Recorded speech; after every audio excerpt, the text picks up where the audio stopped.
G'day again, welcome back to Mathematics 302. Hope you're having a good morning or a good evening, as the case may be. And if not, I pray God blesses you with strength to see through any challenges you are facing. I'll just move my image down here and we'll get into it. This is lecture 12. And so this is revision. What I've done in each one, what I'll do in each one is I'll put the content of the questions I'm going to cover in the first slide, so you can, if you flick back to it and go, oh yeah, that covers those few things. So if you want to go back over something, you can at least see it as soon as you load it. Okay, so this is what we're going to cover. So local base topology, topological equivalence, sub-base-based topology, neighborhood of a closed set, local base discrete, and local base trivial. We'll do a question on those. So we've got 7 questions. Here's question 1. Consider the space X equals PQR with the topology empty set P, Q, and PQ. What is the local base for P, and what is the local base for R? So the local base for P, P's there, and there's a P there. There's also a P there. So a local base, we want the smallest base possible, so it's going to be just P. Okay, so just the set P, we just write that. And here you write the set P's with the brackets. A single bracket, like a smooth bracket, so curly bracket, smooth bracket, P, and same again. And then what is the local base for R? Well, R is in the space, but it's not in the topology. So the first thought could be, oh, it's the empty set, but no, it's not the empty set, it doesn't exist. So you would just write, it does not exist. Okay, don't write the empty set. So I don't know if I've given it here, if I've given it, here we go. An open set must exist in the topology for it to exist. So the empty set is only relevant for other open sets in the topology. And I've given an example. Yes, I did. There you go. What is the set P intersection Q? Answer, the empty set. So they're in the topology. You can ask about them. It's like saying, what is the local base for banana in the topology? Well, yeah, right. Are you kidding me? There's no such thing. So you're right, does not exist. So you're looking for what's in the topology, not necessarily what's in the space. Okay, so here, this would be valid if you're asking something which occurs within there. Obviously, if you're combining P with banana, well, then probably get the empty set because banana's out. But you've got to use something within the topology to end up with the empty set. You can't just make up something that's just not there. Okay, hope that's clear. So there's question 1, and there's some notes on that for you. Question 2. Prove using correct terminology that a triangle is topologically equivalent to a square, i.e. they are homeomorphic. Now we've done a similar one to this in class. Let's go through it. And this one we want to use correct terminology. So not words, we want to use symbols. So the answer, we want to say X, Y, Z are part of the circle or elements of the circle C. And you can name these anything you want. You could like A, B, C, circle X, circle B, something like that. I've just labeled them X, Y, Z and circle C because C is for circle. And where X, Y, Z are consecutive. Then you would say CY. So this CY means you've got a circle, so I've already defined the circle here, but not Y. So missing Y is defined as the arc from X to Z. So this is a closed set from X to Z. So it's the arc XZ, where X and Z are elements of this circle missing Y.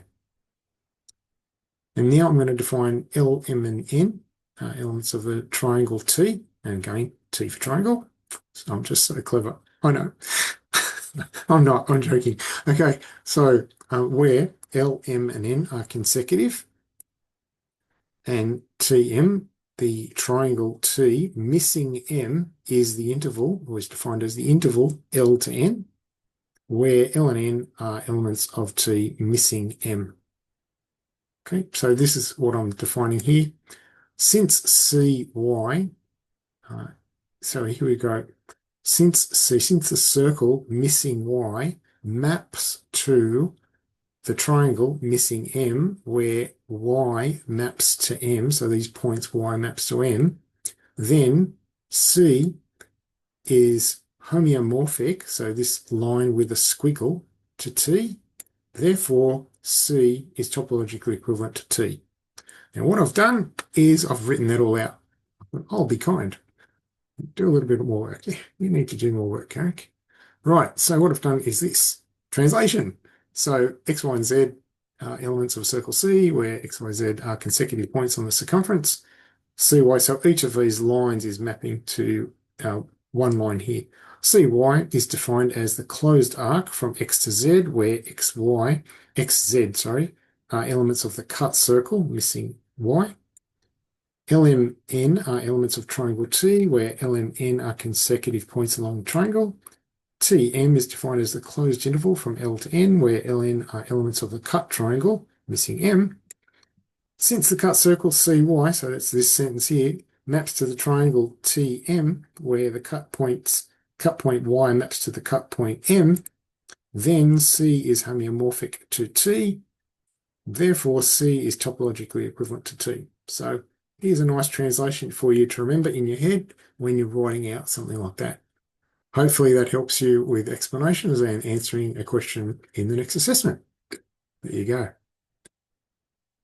Okay, question 3, prove that a line is not topologically equivalent to a plane, i.e. they are not homeomorphic. So what I've done here is I've just used the answer from the previous lesson, and we'll just go through it quickly because you've already seen this. Consider the line R, let X be any point on the line. Removing X from R results in the set Rx, which equals minus infinity to X, union with X to infinity. The set is disconnected and has two connected components. Therefore, every line passing through X has a cut point at X. Now consider the plane R2. Let A, B, C be any 3 points on the plane. Removing B from R2 results in the set R2B, which is missing a point but is not disconnected. And there's a little diagram which I did draw in the lecture. For any image in a way. For any 2 points A and C in R2, B, where B is in between them, a path between the 2 points A and C can be constructed by simply going around the removed point B. Therefore, there are no cut points in the plane. And the third part of that, contradiction. Now suppose there exists a homeomorphism from R to R squared. If H is a homeomorphism, it must map cut points to cut points. Let X be an element of R, then X is a cut point of R. This point should map to a cut point in R2. However, the point in B, R2 is not a cut point, so this causes a contradiction. And therefore, it's no homeomorphism can exist. Okay? So, therefore, it's not topologically equivalent. So here you go. Here's some homework on the summary. Try and rewrite, or you should not try. Don't try, do, says Yoda. Rewrite question 3 using correct terminology. That'd be a good help for you. Okay, question 4.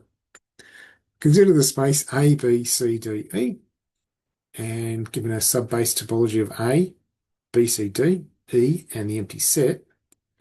Now define the base topology. So this will be similar to what the question you get in the assessment. Answer. So you're just defining the base topology. Should be fairly simple for you. You're given this. It includes the empty set. What's the base? All you're going to do is this plus this, which is just that and that. So all of that, the base topology, plus what you're going to add now is the combination, the union of these ones. So A plus BCD, A plus E, and BCD plus E. So you're going to add those three, is it 3 or 4? Three parts as well. And usually you would have these things lined up in the empty set last, but it doesn't matter. If you've got this, don't write the plus, obviously. Just keep the commas going and then have those 3. That's it. That's your base topology. Okay, question 5. Draw a diagrammatic representation of the neighborhood of a point at the boundary of a closed set. Now, we did this a long time ago in a galaxy far, far away. There you go, another Star Wars reference. Okay, so this should be fairly easy. You're just drawing a dot in the neighborhood with a neighborhood around it at the boundary of a closed set. So what you should be drawing is something like that. So you're drawing point, neighborhood. If I was drawing this intent, I'd draw it because you probably have got just a single pen with one color. I'd probably just draw arrows to these points from the word neighborhood, draw an arrow from there to boundary, and depending on where you write the word point, draw an arrow from the word point to the dot.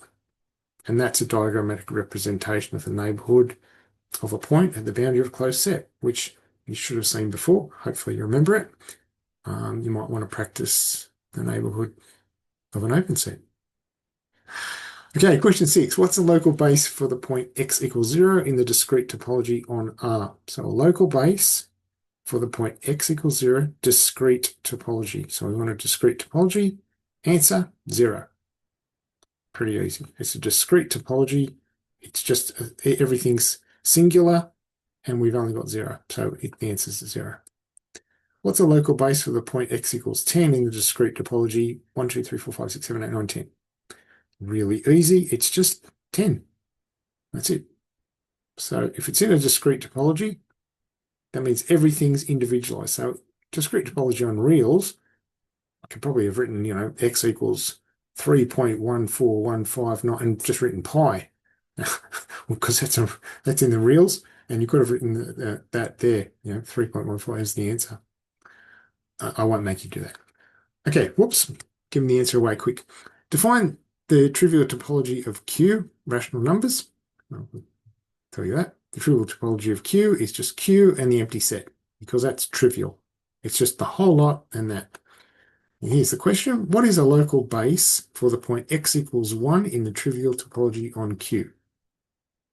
So now you've only got the choices. You can't put it into a place called 1. You've only got the choices of Q or the empty set. So the answer is all of Q, all Q.